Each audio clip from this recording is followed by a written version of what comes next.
The morning light was soft and golden as it streamed through the tall windows of Kensington Palace. William sat at his mahogany desk reading through the daily correspondence while Kate was having her morning tea nearby. The palace was unusually quiet this Tuesday morning.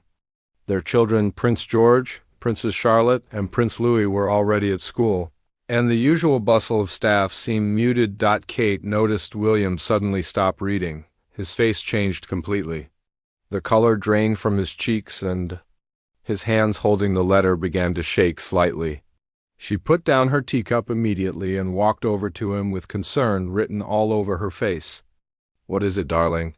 Kate asked softly as she placed a gentle hand on his shoulder. William looked up at her with eyes that were already beginning to fill with tears. Without saying a word, he handed her the official letter that had arrived that morning from the Department of Health. Kate took the letter with trembling fingers. As she read the first few lines, her heart began to race. The words seemed to blur together, but the message was crystal clear. St. Margaret Children's Hospital, the place they had supported and visited countless times over the past 5 years, was going to be closed permanently due to government funding cuts. "This cannot be happening," Kate whispered as she sank into the chair beside William. The letter explained that the hospital had been struggling financially for months. Despite numerous attempts to secure additional funding, the government had made the final decision to redirect resources to larger medical facilities in the city center. William stood up abruptly and walked to the window overlooking the palace gardens. His shoulders were tense and his breathing was shallow. Kate could see he was fighting back tears just like she was. They had both developed such deep connections with the children and families at St. Margaret Hospital. It was not just another charity event for them. It had become a second home where they witnessed incredible courage every single day. Kate remembered their first visit to the hospital 5 years ago. They had gone there as part of their royal duties, expecting a formal tour and some photo opportunities. But what they found was so much more. The children there were battling serious illnesses with smiles on their faces. The parents were exhausted but never gave up hope. The doctors and nurses worked tirelessly with limited resources but unlimited compassion. Little Emma Thompson was 7 years old when they first met her. She had leukemia but always greeted them with the biggest smile and handmade drawings. Emma would spend hours creating colorful pictures of princesses and castles specifically for Kate. The little girl would hide behind her mother at first, but then run up to hug both William and Kate before they left each visit. Then there was James Mitchell, a 10-year-old boy with a rare heart condition. Despite his illness, James dreamed of becoming a pilot one day. He would tell William about all the different types of airplanes he knew about and ask detailed questions about flying. William had even arranged for James to visit an Air Force base to see real aircraft up close. The joy on that little boy's face was something William would never forget. The thought of these children and dozens of others like them having nowhere to go was absolutely heartbreaking. St. Margaret Hospital was not just a medical facility. It was a place where families found hope during their darkest moments. The staff there knew every child by name and understood their unique needs and fears. Kate walked over to join William at the window. They stood there together in silence, both lost in their thoughts about all the memories they had created at the hospital, the birthday parties they had attended in the children's ward, the times they had comforted parents who had received devastating news about their child's condition, the moments of pure joy when children received good news about their recovery. "Remember when little Sophie took her first steps?" Kate said quietly, her voice barely above a whisper. William nodded, unable to speak. Sophie had been paralyzed from the waist down after a car accident. The doctors at St. Margaret had worked with her for months on physical therapy. When she finally stood up and took those first shaky steps, the entire ward erupted in cheers and tears of joy. William finally found his voice. "How are we going to tell them, Kate? How do we look those children in the eye and explain that their safe place is disappearing?" His words came out broken and filled with pain. Kate reached for his hand and held it tightly. The letter stated that the hospital would close in exactly 3 months. Old patients would be transferred to other facilities across the city. But Kate and William both knew that it was not that simple. Some of these children had been receiving treatment at St. Margaret for years. Their doctors knew their complete medical history. The nurses understood their fears and what comforted them during difficult procedures. Moving to a new hospital meant starting over with strangers. It meant leaving behind the colorful murals on the walls that had been painted by previous patients. It meant saying goodbye to the special playroom where children could forget about their illnesses for a few hours each day. It meant losing the family atmosphere that made St. Margaret so special. Kate thought about the parents she had gotten to know over the years, Mrs. Thompson, who worked 2 jobs to pay for Emma's treatment while still managing to volunteer in the hospital library, Mr. and Mrs. Mitchell, who had relocated their entire family to be closer to the hospital during James's recovery. These families had built their lives around St. Margaret Hospital. The staff members were like family too. Dr. Sarah Mitchell, the chief administrator, had dedicated 20 years of her life to building the pediatric program at St. Margaret. Nurse Patricia had been there for 15 years and knew every child's favorite story and preferred snack. The janitor, Mr. Rodriguez, always had jokes ready to make the children laugh during their walks down the hospital corridors. William and Kate stood at that window for what felt like hours, both fighting back tears that threatened to spill over. They had always prided themselves on being strong for others, especially during their public appearances. But this news had shaken them to their core.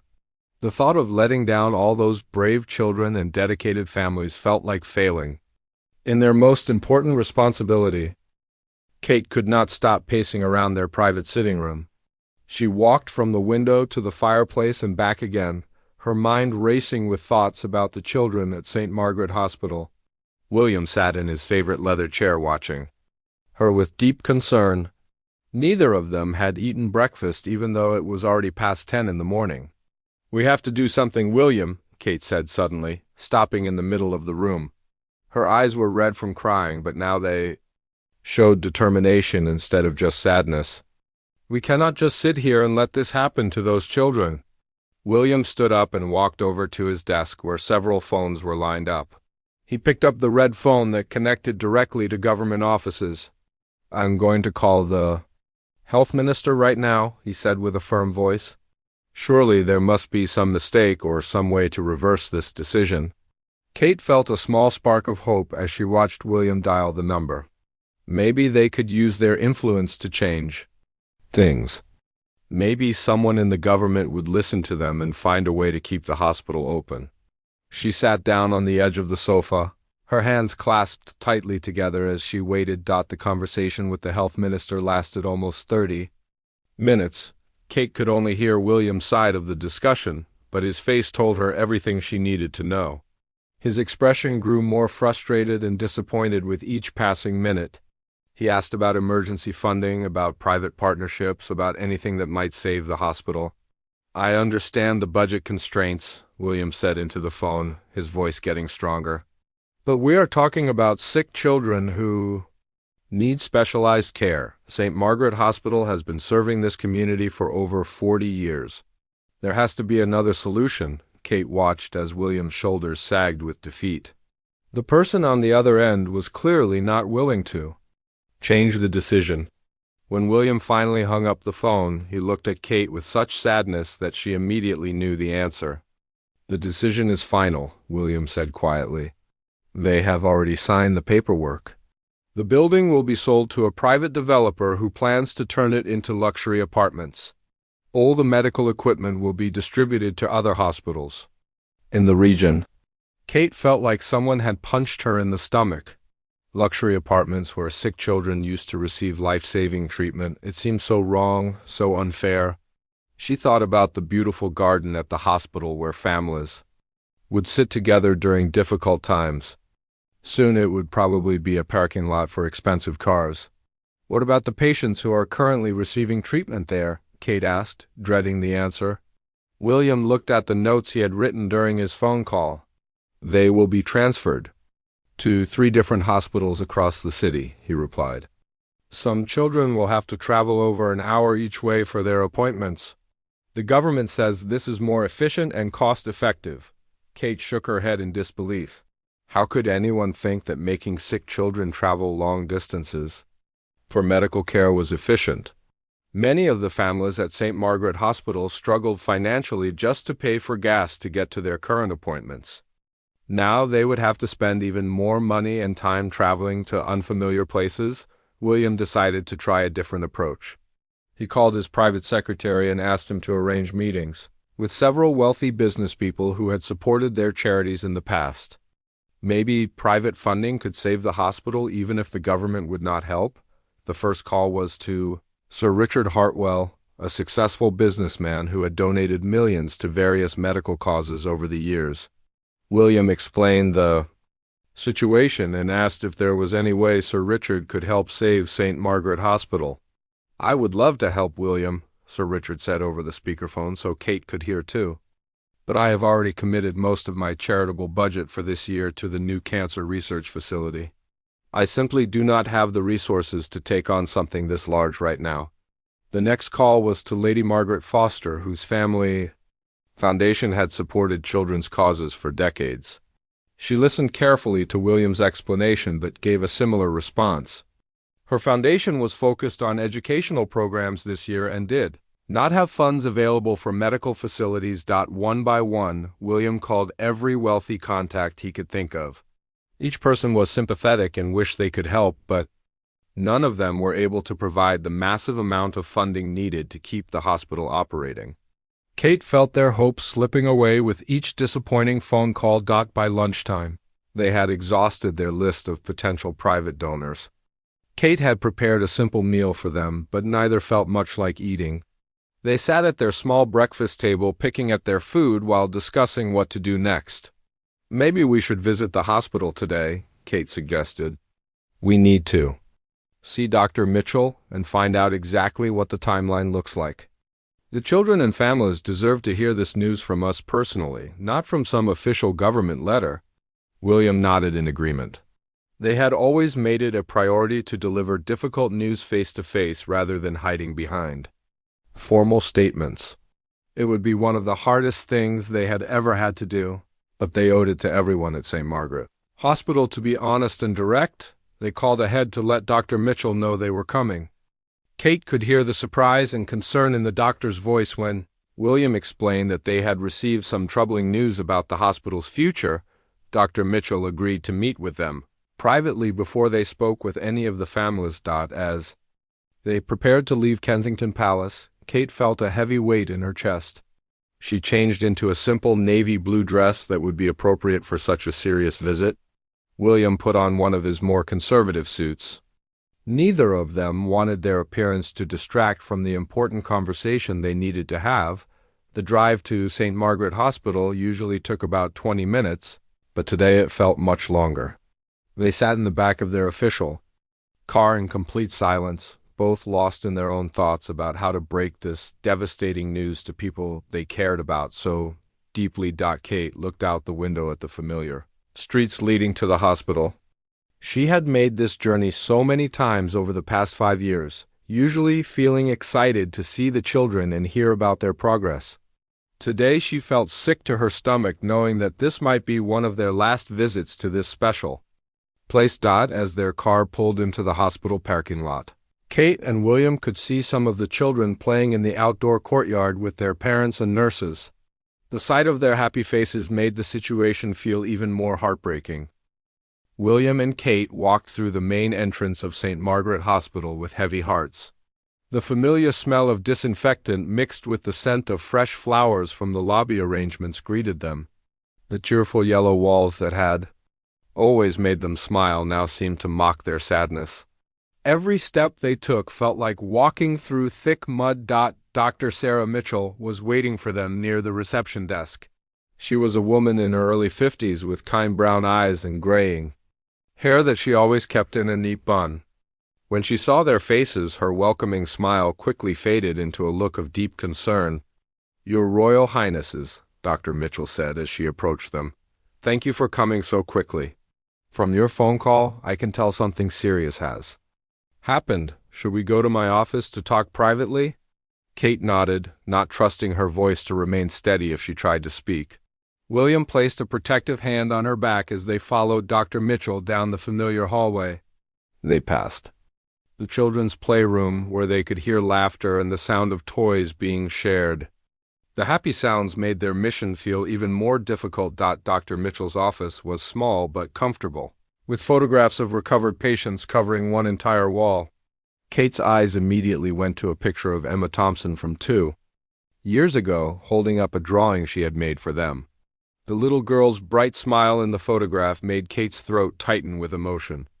"Please sit down," Dr. Mitchell said, gesturing to the 2 chairs in front of her desk. "Would you like some tea or coffee?"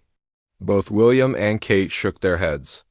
They needed to get through this conversation as quickly as possible before they lost their composure completely. William took a deep breath and pulled the official letter from his jacket pocket. "Sarah, we received this letter this morning from the Department of Health. I am afraid the news is not good at all." He handed her the document with shaking hands. Dr. Mitchell put on her reading glasses and began to read. Kate watched as the doctor's face went through the same transformation they had experienced that morning. First confusion, then disbelief, then crushing disappointment. When she finished reading, Dr. Mitchell removed her glasses and set them down on her desk with a trembling hand. 3 months, Dr. Mitchell whispered. "They are giving us only 3 months to close everything down and transfer all our patients." Her voice cracked as she spoke. "Some of these children have been coming here for years.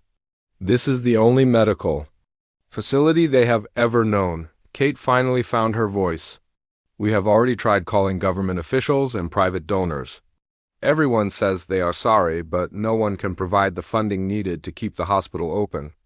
Tears were starting to form in her eyes again, despite her efforts to stay strong. Dr. Mitchell stood up and walked to her window that overlooked the children's garden. Several young patients were outside with their families, some in wheelchairs, others connected to portable medical equipment. They were all enjoying the sunshine and fresh air, completely unaware that their safe haven was about to disappear. "How am I supposed to tell them?" Dr. Mitchell asked, her back still turned to William and Kate. "How do I explain to a 6-year-old cancer patient that she has to start over with new doctors who do not know her fears and her favorite songs? How do I tell parents who have already been through so much that they now have to learn new hospital systems and travel much farther for care?" William joined her at the window. "We want to help you tell them, Sarah. These children and their families have become like our own family over the years. We think they deserve to hear this news from people who truly care about them rather than from some cold official announcement." Dr. Mitchell turned around to face them, wiping tears from her eyes. "I appreciate that more than you know, but I need some time to figure out the best way to handle this. Some of our patients are in very fragile emotional states right now. The stress of this news could actually impact their physical recovery." Kate understood completely. Medical treatment was not just about physical healing.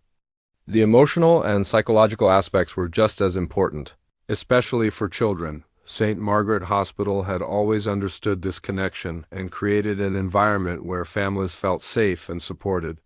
"What about the staff?" Kate asked. "How many people will lose their jobs?" Dr. Mitchell sat back down at her desk and pulled out a thick folder. "We have 42 full-time employees and 18 part-time workers," she replied. "Some of them might be able to find positions at other hospitals, but many of our specialists chose to work here specifically because of our family-centered approach. They may not fit in at larger, more impersonal medical facilities." William thought about Nurse Patricia, who had been at the hospital for 15 years. She knew every child's name, their favorite snacks, and exactly how to comfort them during scary procedures. Her gentle manner and warm smile had helped thousands of children feel brave during difficult treatments. Then there was Mr. Rodriguez, the janitor who always had a joke ready to share with the children during their walks down the hospital corridors. He had learned basic sign language so he could communicate with deaf patients. His silly magic tricks had distracted countless children from their pain and fear. Dr. Mitchell continued explaining the situation. The government letter says all of our medical equipment will be distributed to other hospitals in the region. Our specialized pediatric machines will be split up between 3 different facilities, but none of those places will have our complete range of services. Kate realized this meant children who needed multiple types of treatment would have to visit several different hospitals instead of getting everything in one place. Families were already stressed and exhausted from dealing with their child's illness. Now they would have to navigate multiple medical systems and travel all over the city for appointments. Is there any possibility of appealing this decision? William asked, though he already knew the answer from his earlier phone call. Dr. Mitchell shook her head sadly. The paperwork has already been filed and the building sale has been approved. A private development company has already put down a deposit to purchase the property. They plan to tear down the hospital and build luxury condominiums. The 3 of them sat in silence for several minutes, each lost in their own thoughts about the magnitude of this loss. Finally, Dr. Mitchell spoke again. I think we should call a meeting with all the families for tomorrow evening. That will give me time to prepare what to say and arrange for counselors to be available for anyone who needs emotional support. The next evening arrived far too quickly for William and Kate. They had barely slept the night before, both tossing and turning as they thought about the meeting they would have to attend at St. Margaret Hospital. Kate had changed her outfit 3 times, unable to decide what would be appropriate for such a heartbreaking occasion. They arrived at the hospital 30 minutes early to help Dr. Mitchell prepare the main conference room. The room was usually used for happy occasions like birthday parties and celebration gatherings. Tonight it would be the setting for one of the most difficult conversations any of them had ever had to have. Dr. Mitchell had arranged the chairs in a large circle so everyone could see each other. She placed boxes of tissues on several tables around the room, knowing they would be needed. William and Kate helped her set up a small refreshment table with juice boxes for the children and coffee for the adults, though no one expected much eating or drinking to happen. Are you ready for this? Dr. Mitchell asked them as they finished the preparations. Her voice was steady, but her hands were shaking slightly. Kate reached over and squeezed her hand gently. We will get through this together, Kate said softly. These families trust us, and they deserve to hear the truth from people who care about them. The first family to arrive was the Thompsons. Emma bounced into the room wearing a bright pink dress and carrying a new drawing she had made for Kate, her mother. Mrs. Thompson looked tired as always, but managed a warm smile when she saw William and Kate. Princess Kate, Emma called out excitedly, as she ran over with her drawing. Look what I made for you today. It is a picture of our hospital with all the flowers in the garden. Kate knelt down to Emma's level and accepted the drawing with a smile that did not quite reach her eyes. The picture showed St. Margaret Hospital surrounded by colorful flowers and happy stick figures of children playing outside. Emma had even drawn tiny windows with smiling faces looking out from each room. This is absolutely beautiful, Emma, Kate said, her voice catching slightly. You are such a talented artist. As more families began to arrive, the room filled with the usual chatter and laughter of children reuniting with their friends. James Mitchell came in using his new walking sticks, proud to show everyone how much stronger his legs had become. Sophie Rodriguez was there with her parents, walking confidently now after months of physical therapy. Mrs. Patterson arrived with her twin boys, who both had the same rare genetic condition. They were inseparable and always looked out for each other during medical procedures. Mr. and Mrs. Chun brought their daughter Lisa, who was recovering from a serious brain surgery that had been performed at St. Margaret 6 months earlier. William watched all these families gathering together and felt his heart breaking all over again. These people had formed their own special community within the hospital walls. They supported each other through the worst moments and celebrated together during the good times. Soon all of this would be torn apart. Dr. Mitchell called for everyone's attention as the room filled to capacity. There were about 60 people present, including parents, children, grandparents, and several hospital staff members. The children sat on the floor in front while the adults took the chairs arranged in the circle. Thank you all for coming tonight, Dr. Mitchell began, her voice projecting clearly through the room. Prince William and Princess Kate are here with us this evening because we have some very important news to share with all of you. Emma Thompson raised her hand excitedly. Are we having another big party like we did for Christmas? Dr. Mitchell's composure wavered for just a moment before she regained control. No, sweetheart, this is a different kind of meeting. We need to talk about some changes that are going to happen at our hospital. Kate could see the confusion starting to appear on some of the adult faces, the parents who had been through difficult medical journeys with their children had developed a sensitivity to reading between the lines. They could sense that something was seriously wrong. William stood up and moved to the center of the circle. We received some very sad news yesterday that we need to share with all of you. The government has decided that St. Margaret Hospital will have to close in 3 months. The room fell completely silent. Even the youngest children seemed to understand that something important and serious was happening. Mrs. Thompson put her hand over her mouth in shock. Mr. Mitchell's face went completely white. What does that mean exactly? Asked Mrs. Patterson. Holding her twin boys closer to her sides, Dr. Mitchell explained the situation as gently as possible. It means that all of our patients will need to transfer to other hospitals in the city for their continued care. The building will be sold and turned into apartments. 8-year-old Sophie Rodriguez stood up from her spot on the floor. But this is our hospital, she said in a small voice. Where will all the other sick children go to get better? Kate felt tears starting to form in her eyes as she listened to Sophie's innocent question. How could they explain to a child that sometimes unfair things happen even when everyone tries their best to prevent them? James Mitchell, who was now 10 years old, raised his hand. Prince William, can you tell the government people that we need our hospital? Maybe they do not understand how important it is. William knelt down to be at James's eye level. We have already tried talking to them, James. We called many people and asked them to change their minds, but they have already made their final decision. Mrs. Chun began crying quietly. Her daughter Lisa had been coming to St. Margaret for specialized follow-up care after her brain surgery. The doctors here knew her complete medical history and exactly what to watch for as she recovered. Where will Lisa go for her appointments? Mrs. Chun asked through her tears. Dr. Martinez here has been following her case since the beginning. She trusts him completely and gets scared with new doctors. Dr. Mitchell had prepared packets of information for each family explaining which hospitals they would be transferred to and how the transition process would work.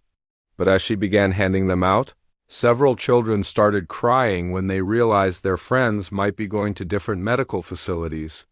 Will we still be able to see each other? Asked one of the Patterson twins.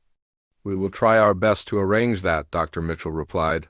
Though everyone in the room knew it would be much more difficult when families were scattered across 3 different hospitals throughout the city, the meeting continued for another hour as families asked questions about the timeline, the transfer process, and what would happen to their beloved hospital building. By the end, there was not a single dry eye in the room, including William and Kate, who had struggled to maintain their composure throughout the entire discussion. The days following the hospital meeting were some of the darkest William and Kate had ever experienced. They could not stop thinking about the faces of the children and their families when they heard the terrible news. Every time they closed their eyes, they saw Emma Thompson's confused expression and heard James Mitchell's innocent question about whether they could convince the government to change their minds. Kate had barely eaten anything for 3 days. She would sit at their breakfast table each morning, stirring her tea without drinking it while staring out the window. William tried to encourage her to eat something, but he was struggling with his own loss of appetite. The weight of letting down so many people they cared about felt heavier than any royal responsibility they had ever carried. Their children noticed the change in their parents immediately. Prince George asked why his mother looked so sad all the time. Princess Charlotte wanted to know why her father was not telling his usual bedtime stories with funny voices. Little Prince Louis could sense the tension in the house and became more clingy than usual. William decided they needed to visit the hospital again to see how the families were coping with the news. When they arrived at St. Margaret Hospital, They found a much different atmosphere than usual. The normally cheerful hallways seemed quiet and subdued. Even the colorful decorations on the walls appeared to have lost their brightness. Dr. Mitchell met them at the entrance, and immediately they could see the stress of the situation written all over her face. She had dark circles under her eyes, and her usually neat hair looked disheveled. She had been working around the clock trying to coordinate the patient transfers and help families understand their new medical arrangements. "How is everyone handling the news?" Kate asked as they walked toward the children's ward. Dr. Mitchell sighed deeply before answering. "It has been very difficult," she replied honestly. "Several of the children have been having nightmares about having to go to scary new hospitals. Some of the parents are angry and frustrated. Others are just heartbroken and feeling helpless." They stopped by Emma Thompson's room first. The little girl was sitting in her bed coloring in a book, but her usual enthusiasm was missing. When she saw Kate, she managed a small smile, but it was not the bright, joyful expression they were used to seeing. "Hi, Princess Kate," Emma said quietly. "I am making a goodbye card for all my friends here. Mommy says I have to go to a different hospital next month." Kate sat down on the edge of Emma's bed and looked at the card she was making.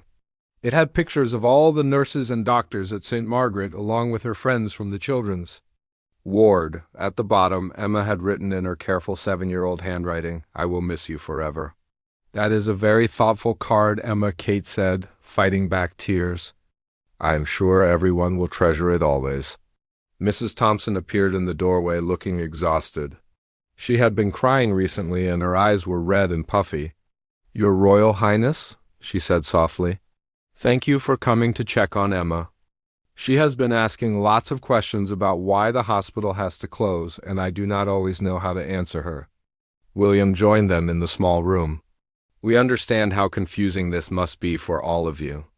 We are still hoping that somehow a solution might be found, but we want to be honest about how difficult the situation is." They spent the next 2 hours visiting with different families throughout the hospital. Each conversation was heartbreaking in its own way. The Patterson twins were worried about being separated if they had to go to different hospitals.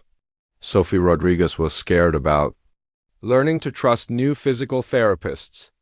James Mitchell kept asking if his new doctors would understand his dream of becoming a pilot. The hospital staff members were struggling just as much as the families. Nurse Patricia had worked at St. Margaret for 15 years and could not imagine working anywhere else. She had built relationships with hundreds of children and their families over the years. The thought of starting over at a new hospital where she did not know anyone felt overwhelming. Mr. Rodriguez, the friendly janitor, was particularly worried because he was close to retirement age. He was not sure if other hospitals would want to hire someone his age, even though he was still energetic and loved working with children. His magic tricks and silly jokes had brought smiles to thousands of young faces over the years. As William and Kate prepared to leave the hospital that day, Dr. Mitchell walked them to the parking lot. "I have been thinking about this situation constantly for the past few days," she said. "Is there any possibility that we could organize some kind of fundraising campaign? Maybe if we could raise enough money quickly, we could convince the government to reconsider." Kate felt a small spark of hope for the first time in days. "What kind of amount would we need to raise?" she asked. "According to the government report, the hospital needs about £2 million to continue operating for the next 5 years, Dr. Mitchell replied. That would cover staff salaries, medical equipment maintenance, and basic facility costs. William thought about all the wealthy people they knew and all the charitable events they had attended over the years. £2 million was a significant amount of money, but it was not impossible to raise if they could find the right approach. "Let us think about this overnight," William said. "Maybe we can come up with some ideas for how to organize an emergency fundraising effort." As they drove home from the hospital, both William and Kate felt a tiny bit of hope mixed in with their sadness. They had been feeling so helpless and defeated since receiving the closure news. Now they had something concrete to focus their energy on. Kate pulled out her phone and began making a list of people they could contact about potential donations. William started thinking about corporate sponsors who might be interested in supporting a children's hospital. For the first time in days, they felt like they might have some power to change the situation. That evening, they stayed up late, making phone calls and sending emails to everyone they could think of who might be able to help. They contacted wealthy business people, charitable foundations, and even some celebrities who had supported medical causes in the past. The responses they received were mixed. Some people were very sympathetic, but had already committed their charitable budgets for the year. Others were interested in helping but needed more time to consider such a large donation. A few people promised to contribute smaller amounts, but nothing close to the £2 million they needed. By midnight, they had raised about £50,000 in pledges, which was encouraging but still far short of their goal. They went to bed that night feeling slightly more hopeful than they had in days, but also realistic about the enormous challenge ahead of them. 2 weeks had passed since William and Kate began their desperate fundraising efforts for St. Margaret Hospital. Despite working 18-hour days and contacting hundreds of potential donors, they had only managed to raise £300,000. While this was more money than most people could imagine, it was still far short of the £2 million needed to save the hospital. Kate sat in their study at Kensington Palace surrounded by papers, phone lists, and rejection letters. Her eyes were tired from reading emails, and her voice was hoarse from making countless phone calls. William was at his desk across the room, typing another appeal letter to a foundation that specialized in medical charities. "How many more people do we have left to contact?" Kate asked, rubbing her temples where a headache was forming. William looked at their master list of potential donors and sighed. "Maybe 20 or 30 more individuals and about a dozen corporate foundations," he replied. "But honestly, Kate, most of the really wealthy people and major charities have already given us their answer." Kate felt tears of frustration starting to form in her eyes. They had tried everything they could think of. They had organized online fundraising campaigns, reached out to international donors, and even considered asking the public for small donations. But time was running out, and the hospital closure was now only 6 weeks away. Their private secretary knocked on the study door and entered with his usual polite manner. "Your Royal Highnesses, I am sorry to interrupt, but there are some people here who insist on meeting with you immediately. They say it is about St. Margaret Hospital." William and Kate looked at each other with confusion. They were not expecting any visitors and certainly had not scheduled any meetings related to the hospital. "Who are these people?" William asked. "Well, sir, that is the unusual part," their secretary replied. "There are representatives from 3 different international foundations, along with several business leaders I recognize from various charity events. They all arrived separately, but they are asking to meet with you together as a group." Kate felt a flutter of curiosity mixed with exhaustion. They had already been rejected by so many organizations that she was not sure she could handle hearing more bad news. But something about this unexpected visit seemed different. "Where are they waiting?" Kate asked, standing up from her desk and smoothing down her dress. "They are in the main reception room," their secretary answered. "And Your Highnesses, Dr. Sarah Mitchell from the hospital is with them. She looks quite excited about something." William and Kate exchanged glances of surprise. Dr. Mitchell had not mentioned anything about meeting with other organizations. They had spoken with her just yesterday about their fundraising progress, and she had seemed as discouraged as they were about the situation. As they walked toward the reception room, Kate tried to prepare herself for whatever news awaited them. She had learned over the past few weeks not to get her hopes up too high. But there was something about this mysterious group visit that felt different from their previous meetings. When William opened the door to the reception room, he stopped so suddenly that Kate almost bumped into him from behind. Standing in their elegant reception room were 8 people, including Dr. Mitchell, who had the biggest smile on her face that either of them had ever seen. At the front of the group stood a distinguished older woman whom Kate recognized as Mrs. Elizabeth Harrison, the director of the Harrison Medical Foundation. Next to her was Mr. Chunwei, a businessman from Singapore who had donated millions to children's hospitals around the world. There was also Miss Sarah Abdullah from the Middle East Children's Medical Fund and several other people they had met at various charity events over the years, but what caught William's attention immediately was the large check that Mrs. Harrison was holding in her hands. Even from across the room, he could see that it was made out for a very substantial amount of money. "Your Royal Highnesses," Mrs. Harrison said with a warm smile, "we are here today because we have all been following your efforts to save St. Margaret Hospital. We have been working together quietly over the past week to organize something very special." Dr. Mitchell stepped forward, practically glowing with excitement. William and Kate, these wonderful people, have been in contact with each other about your fundraising campaign. They wanted to surprise you with their response. Kate felt her heart beating faster as she tried to understand what was happening. "What kind of response?" she asked carefully, not wanting to assume anything. Mr. Chunwei spoke up next. "Princess Kate, all of us here today have been moved by your dedication to those children and their families. We have decided to work together to provide the full funding needed to keep St. Margaret Hospital open permanently." William felt like the room was spinning around him. "The full funding," he repeated slowly. "Do you mean the entire £2 million?" Mrs. Harrison held up the check so they could see it clearly. "Actually, we have raised £2.5 million. The extra money will allow the hospital to expand some of its programs and hire additional staff members." Kate brought her hands up to cover her mouth in shock.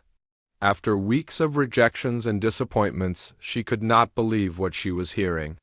"This is really happening," she whispered. Dr. Mitchell walked over to Kate and took her hands gently. "It is really happening.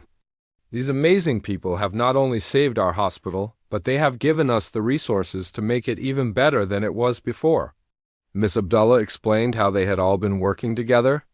"When we heard about your fundraising efforts, we realized that instead of each organization giving small amounts separately, we could pool our resources and make a much bigger impact together."